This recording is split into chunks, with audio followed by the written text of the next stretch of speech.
Hello everybody and welcome. In this video I'm going to show you how to find your earbuds Jabra Elite Active 65T in the application.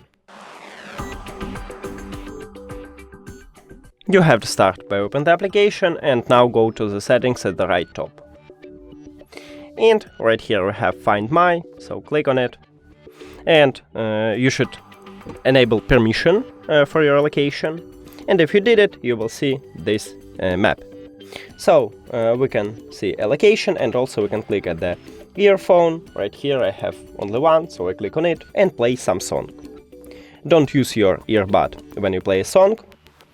And you can increase the volume right here, or you can lower the volume. When you find it, just click at the pause and you can go back. We did it!